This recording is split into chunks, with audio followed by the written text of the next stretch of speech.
No coração de Lisboa, sob o manto da noite, Miguel apertou os lábios contra os de João em um beijo impulsivo que selou seu destino. Mas quando a luz do celular de Miguel iluminou o rosto de seu pai espiando pela janela, o mundo desabou em um instante de pânico silencioso. O pai, um homem rígido e tradicional, virou as costas sem uma palavra, deixando Miguel paralisado, sabendo que o amanhecer traria o inferno. Miguel acordou com o som de pratos quebrando na cozinha. Seu coração acelerou enquanto descia as escadas da casa antiga no bairro Alto. A mãe, Maria, chorava baixinho, limpando os cacos de porcelana que outrora foram herança de família. O pai, António, estava sentado à mesa, o jornal aberto à sua frente, mas os olhos fixos em um ponto distante. Senta-te, filho, disse ele com uma voz grave que ecoava como um veredito. Miguel obedeceu, sentindo o peso do ar carregado de tensão. Vi tudo ontem à noite, continuou António, sem rodeios. Aquele rapaz. João, não é? O filho do pescador de Cascais. Miguel engoliu em seco, as palavras presas na garganta. Ele e João se conheciam desde a universidade, onde uma amizade inocente floresceu em algo mais profundo. Mas em uma família católica conservadora como a sua, onde a tradição ditava casamentos arranjados e herdeiros para perpetuar o nome, um amor como esse era um pecado imperdoável. Pai, eu amo ele, murmurou Miguel, as lágrimas ameaçando cair. António bateu na mesa, fazendo o café derramar. Amor. Isso não é amor, é uma aberração. O que dirão os vizinhos? A igreja. Tu vais destruir esta família. A discussão escalou rapidamente. Maria interveio, suplicando por calma, mas António estava irredutível. Ele exigia que Miguel terminasse tudo imediatamente, ou seria expulso de casa. Miguel sentiu um nó no estômago. Ele trabalhava como professor de história em uma escola secundária, mas dependia financeiramente dos pais para pagar o empréstimo estudantil. Perder o apoio familiar significaria rua, dívidas e isolamento. Mas João era sua âncora em um mar de dúvidas. Eles se encontravam em segredo há meses, trocando olhares cúmplices nas ruas estreitas de Alfama, compartilhando sonhos de uma vida livre de julgamentos. Naquela tarde, Miguel encontrou João em um café escondido perto do Tejo. João, com seus 28 anos, era mais experiente, tendo saído do armário anos antes, enfrentando o preconceito em uma pequena vila costeira. O que aconteceu? Perguntou João, notando o rosto pálido de Miguel. Ao contar, Miguel viu a dor nos olhos do amado. Temos que lutar, Miguel. Não podemos nos esconder para sempre. Mas Miguel hesitava. A pressão social em Portugal, apesar dos avanços legais como o casamento gay desde 2010, ainda pesava nas comunidades tradicionais. Rumores podiam destruir reputações, empregos e laços familiares. Enquanto caminhavam pela margem do rio, Miguel recordou o primeiro encontro real. Foi em uma festa universitária, onde João, estudante de engenharia, o salvou de uma conversa constrangedora com colegas homofóbicos. Daí veio a amizade, as noites de estudo que viravam confissões, até o beijo inevitável. Mas agora, com a família envolvida, o idílio se transformava em pesadelo. E se eu escolher você? Perguntou Miguel. João sorriu amargamente. Então prepare-se para o preço. Meu pai me deserdou quando soube. Vive sozinho agora, mas livre. De volta em casa, a tensão era palpável. António havia ligado para o tio de Miguel, um padre influente, que prometeu uma conversa espiritual. Maria, dividida entre o amor pelo filho e a lealdade ao marido, implorava para que Miguel pensasse no futuro. Aquela noite, Miguel não dormiu, atormentado por visões de uma vida dupla, agradar a família ou seguir o coração. A sociedade portuguesa, com sua mistura de progressismo urbano e conservadorismo rural, o deixava em um limbo moral. Ele sabia que escolher João significaria confrontos, talvez perda de amigos, mas também autenticidade. No dia seguinte, uma surpresa aguardava. João ligou, voz trêmula, meu chefe soube de nós. Alguém viu o beijo e espalhou. Ele me deu um ultimato, nega ou perca o emprego. Miguel sentiu o chão sumir. Agora, não era só sua família, o preconceito social invadia o profissional. Como engenheiro em uma firma conservadora, João arriscava tudo. Vamos fugir? Sugeriu Miguel, impulsivo. Mas João recusou. Fugir resolve. Precisamos enfrentar. A pressão montava. Miguel marcou um encontro com o pai para uma conversa franca. Sentados no jardim, sob o sol poente, António revelou sua própria história, um amigo de juventude que escolheu errado e acabou sozinho, rejeitado. Não quero isso para ti, filho. Mas Miguel viu hipocrisia. E se fosse amor verdadeiro, pai? como o seu com a mãe. Antônio calou-se, o conflito interno evidente. Pela primeira vez, Miguel viu dúvida no homem inabalável. Enquanto isso, João lidava com sua própria família. Sua mãe, viúva, dependia dele financeiramente. Saber do relacionamento poderia matá-la de desgosto, segundo ela mesma dissera anos antes. João ponderava: valerá a pena o sofrimento alheio por felicidade própria? A sociedade os forçava a escolher entre egoísmo e sacrifício. Os dias seguintes foram um turbilhão. Miguel evitou João, alegando necessidade de espaço, mas na verdade temia o confronto inevitável. No trabalho, boatos começaram a circular. Um colega, conservador, comentou casualmente: ouvi algo sobre ti e aquele amigo. Cuidado, Lisboa é pequena. Miguel fingiu indiferença, mas por dentro tremia.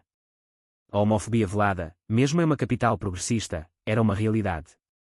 Ele pesquisou leis. Portugal protegia contra a discriminação, mas na prática, preconceitos persistiam em ambientes tradicionais. João, por sua vez, enfrentou o chefe. É verdade? Perguntou o homem, olhos frios. João admitiu, desafiador. Minha vida pessoal não afeta meu trabalho. O chefe riu. Aqui, afeta sim. Clientes conservadores não gostam de isso. João saiu com uma advertência, mas o dano estava feito. Colegas o evitavam, olhares de julgamento o seguiam. Ele ligou para Miguel, voz quebrada: estou pagando o preço. E você? Miguel hesitou, sentindo culpa. Estou tentando, João. Meu pai marcou uma reunião familiar. A reunião foi um desastre. Tios, tias e primos reunidos na sala de estar. O tio padre liderou, citando passagens bíblicas sobre pecado contra a natureza. Miguel defendeu-se: a Bíblia também fala de amor. Porque o meu é diferente. Murmúrios de desaprovação ecoaram. Maria chorou, Antônio permaneceu silencioso, mas seu rosto traía raiva contida. Uma prima, mais jovem e aberta, sussurrou apoio, mas foi calada. Miguel saiu sentindo-se um criminoso em seu próprio lar. Naquela noite, ele encontrou João em um bar gay discreto no Príncipe Real. Pela primeira vez, eles se sentiram normais, rodeados de casais como eles. Veja, Miguel, há um mundo além da família, disse João, beijando sua mão. Mas a ilusão durou pouco. Um amigo de infância de Miguel os viu e saiu correndo. No dia seguinte, o telefone tocou. Era o amigo, alertando que contaria aos pais se Miguel não corrigisse. Traição de um aliado de longa data cortou fundo. Miguel questionava tudo. Seu amor por João era real, mas o custo. Perder herança, laços sanguíneos, estabilidade. Ele recordou viagens secretas a Sintra, onde sob as ruínas do castelo, juraram eternidade. Agora, esses votos pareciam frágeis. João, sentindo a distância, pressionou: decida, Miguel. Ou estamos juntos, ou acaba. Miguel chorou, dividido. Escolher João significava liberdade, mas também solidão inicial. Ficar com a família era segurança, mas prisão emocional. Enquanto isso, Antônio lutava internamente. Ele amava o filho, mas temia o escândalo. Em uma conversa com Maria, admitiu: e se estivermos errados? O mundo mudou. Maria, mais compassiva, sugeriu terapia familiar. Mas Antônio recusou, orgulho no caminho. A pressão social o cegava, vizinhos fofoqueiros, igreja julgadora. João enfrentou sua mãe. Mãe, preciso te contar sobre Miguel. Ela ouviu, olhos arregalados, então desabou em lágrimas. Filho, porquê? Eu te criei para ser homem de família. João explicou, mas ela via como aberração. Pense nos netos que nunca terei. O conflito moral o atormentava, sua felicidade versus o sofrimento dela. Miguel, impulsionado pela culpa, propôs um plano: fingir um rompimento público para acalmar as águas, enquanto continuavam em segredo. João recusou veementemente. Isso é covardia. Quero uma vida real, não sombras. A discussão virou briga, palavras duras trocadas. Miguel acusou João de egoísmo, João, a Miguel de fraqueza. Eles se separaram zangados, o relacionamento pendente por um fio. No trabalho, as coisas pioraram para João. Um projeto importante foi retirado dele, pretexto de desempenho. Ele soube por um colega simpático que era por causa dos rumores. Furioso, considerou processar, mas em Portugal, provar discriminação era difícil sem provas concretas. Miguel, ao saber, sentiu responsabilidade. É minha culpa, por não assumir logo. A tensão culminou em uma festa familiar. Miguel foi forçado a ir com uma amiga arranjada pelo pai, uma tentativa de normalizar. Vendo-a, sentiu nojo de si mesmo. Enquanto dançavam, pensou em João sozinho em casa. Mandou uma mensagem: desculpa. Eu te amo. João respondeu: prove. Aquela noite, Miguel decidiu, confrontaria tudo. Mas o preço seria alto. O confronto veio no jantar de domingo. António anunciou planos para casar Miguel com a filha de um amigo de negócios. É o melhor para ti, filho. Estabilidade. Miguel explodiu: não. Eu amo João, e nada mudará isso. Silêncio chocante. António levantou-se, rosto vermelho: saia desta casa. Maria interveio, mas em vão. Miguel pegou suas coisas e saiu, lágrimas rolando. Na rua, ligou para João: estou livre. Mas sem nada. João acolheu em seu apartamento modesto em Cascais. Os primeiros dias foram de euforia misturada a medo. Eles viviam abertamente, caminhando de mãos dadas pela praia. Mas a realidade bateu. Miguel perdeu o emprego após rumores chegarem à escola conservadora. Pais reclamaram, disse o diretor. Desempregado, dependia de João, o que gerava tensão. Sinto-me um fardo, confessou Miguel. João tranquilizava: somos uma equipe. Mas internamente, João duvidava: valerá sustentar dois com um salário instável? A família de Miguel não parou. Cartas do tio padre, suplicando arrependimento. Maria ligava chorando, pedindo volta. Antônio, porém, cortou contato. Miguel sentia a perda, tradições como o Natal em família, agora um vazio. A sociedade os testava, olhares hostis em lojas, comentários sussurrados. Em uma manifestação LGBT em Lisboa, eles participaram, sentindo empoderamento, mas também vulnerabilidade. João enfrentou traição no trabalho. Um colega, fingindo amizade, gravou uma conversa sobre o relacionamento e espalhou. O chefe usou como desculpa para demiti-lo. Incompatível com a cultura da empresa. João processou, mas o processo era lento e caro. Sem renda, eles mergulharam em dívidas. Miguel encontrou bicos como tutor, mas insuficiente. Talvez devêssemos nos separar, sugeriu Miguel em desespero. João negou: não. Isso é o que eles querem. O conflito interno de Miguel aprofundava. Sonhos com o pai o assombravam: você me decepcionou. Ele questionava: é egoísmo priorizar amor sobre família? Em terapia, recomendada por um amigo, explorou raízes no catolicismo rígido, medo da rejeição. João, mais resiliente, incentivava: a verdadeira família é a que escolhemos. Mas sua mãe adoecera com o estresse, culpando-o indiretamente. João visitava-a, mentindo sobre a vida, o que o corroía. Uma reviravolta veio quando a prima de Miguel, a apoiadora, os visitou secretamente. Tio António está sofrendo. Ele lê sobre direitos LGBT. Esperança surgiu. Mas então, traição. A amiga arranjada espalhou mentiras online, chamando-os de perversos. Redes sociais explodiram com ódio, forçando-os a privatizar perfis. Miguel quebrou: por que tanto ódio? João abraçou: porque mudamos o status quo. Eles decidiram lutar publicamente. João deu entrevista a um jornal progressista sobre discriminação. A história viralizou, ganhando apoio de ativistas, mas também backlash. António leu, conflitado. Em uma ligação surpresa, disse: filho, volte. Sem João. Miguel recusou: ele é parte de mim. O pai desligou, mas a semente da dúvida plantada. Maria, em segredo, encontrou-os. Eu os aceito. Mas dê em tempo ao pai. Lágrimas fluíram. Para João, sua mãe melhorou, mas ainda resistia. Aceita ou perca-me, disse ele finalmente. Ela cedeu um pouco: venha jantar, sozinho. Compromisso amargo. A tensão financeira apertava. Eles venderam pertences, mudaram para um quarto alugado. Miguel ponderava emigrar para a Espanha, mais aberta. João hesitava: abandonar raízes. O amor testado por adversidades. Em uma noite chuvosa, discutiram feio. Miguel acusou João de otimismo cego, João, a Miguel de pessimismo. Reconciliaram-se, mas cicatrizes permaneciam. O clímax se aproximava. Um evento LGBT em Porto os convidou a falar. Aceitaram, expondo-se mais. Mas um grupo conservador protestou: com violência verbal Miguel foi atingido por um ovo, humilhação pública. Valeu? Perguntou a João. Sim, por nós. Mas internamente, duvidavam. Meses passaram, e a resiliência deles foi testada ao limite. Miguel encontrou emprego em uma ONG LGBT em Lisboa, salário baixo mas alinhado com sua causa. João, após vencer o processo parcial, recebeu indenização e recontratação condicional. Estabilidade retornava, mas o dano emocional perdurava. Noites de insônia, discussões sobre o futuro. Casamento, sugeriu João. Miguel sorriu, sim, mas com família. António, influenciado por Maria e artigos lidos, marcou um encontro neutro em um café.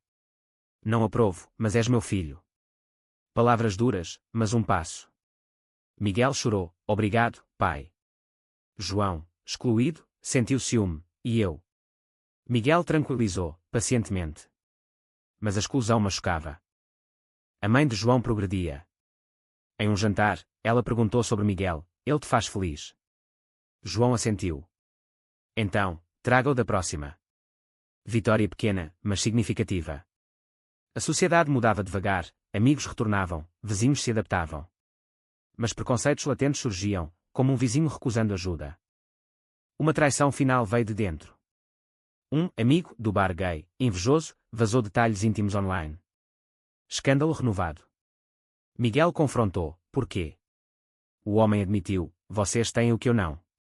Lição amarga sobre comunidade nem sempre unida.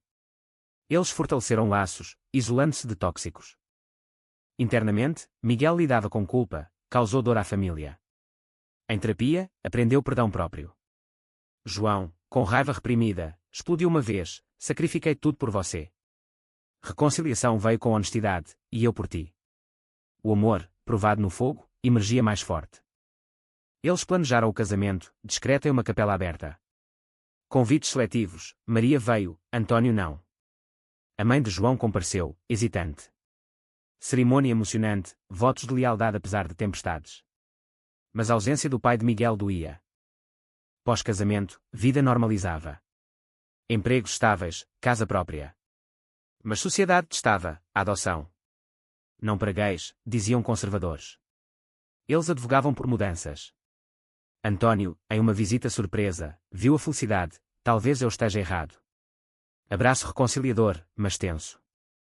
João enfrentou dúvida final, valerá o preço pago? Família fragmentada, amigos perdidos. Mas olhando Miguel, sabia, sim. Miguel, similarmente, refletia escolhas, certo desafiar normas. A jornada os transformou, de vítimas a ativistas. Altatrão veio com uma lei proposta contra a discriminação mais forte. Eles testemunharam no Parlamento, histórias tocando corações. Vitória parcial, lei aprovada. Sentiram propósito. Mas custo pessoal, saúde mental abalada, relacionamentos cicatrizados. No fim, paz relativa. Caminhadas em Belém, planos de família. Mas sombras permaneciam, o que se perde nunca volta inteiramente. Anos após o turbulento início, Miguel e João construíam uma vida sólida em Lisboa. O casamento, agora legal e aceito por lei, simbolizava vitória sobre adversidades. Mas cicatrizes internas persistiam. Miguel visitava os pais regularmente, António, aos poucos, aceitava João em jantares familiares. Não entendo, mas vejo tua felicidade, admitia o pai. Maria, ponte de reconciliação, orgulhava-se do filho resiliente. João, com sua mãe, encontrou equilíbrio. Ela interagia com Miguel, até cozinhando pratos tradicionais para eles. Vocês são família agora, disse uma vez. Mas memórias de rejeição inicial doíam, lembretes do preço pago. No trabalho, ambos prosperavam. Miguel liderava programas educacionais sobre diversidade, João, em uma firma inclusiva. A sociedade evoluía. Marchas do orgulho cresciam, leis fortaleciam direitos. Mas incidentes isolados, um ataque verbal em rua, discriminação sutil, recordavam lutas contínuas. Eles se envolviam em ativismo, ajudando jovens em situações similares. Sua história me inspirou, dizia um adolescente. Propósito mitigava dores passadas. Internamente, reflexões profundas. Miguel questionava, e se eu tivesse cedido? Vida fácil, mas vazia. João ponderava, sacrifícios valeram. Sim, pela autenticidade. Conflitos morais, priorizar self sobre coletivo. Em discussões noturnas, debatiam a ética de desafiar normas culturais arraigadas. Uma crise final testou-os. António adoeceu, precisando de cuidados. Miguel quis ajudar, mas o pai condicionou, sem João aqui. Dilema, respeitar ou impor. Miguel escolheu meio termo, visitas alternadas. João compreendeu, mas sentiu exclusão. Ainda não sou bem-vindo. Reconciliação veio quando António, no leito, pediu perdão. Errei em julgar. Momento catártico, fechando feridas. Com a recuperação do pai, família uniu-se. João foi incluído em um almoço, conversas tensas mas civilizadas. Progresso lento, mas real. A mãe de João, vendo isso, abriu-se mais. Eles adotaram uma criança, navegando burocracia portuguesa. Alegria imensa, mas desafios, olhar julgadores em parques. Dois pais. Anormal, murmuravam. Eles educavam, transformando preconceito em diálogo. Reflexão final, jornada de amor, perda e redenção. Escolhas controversas, desafiar família, sociedade, trouxeram dor, mas crescimento.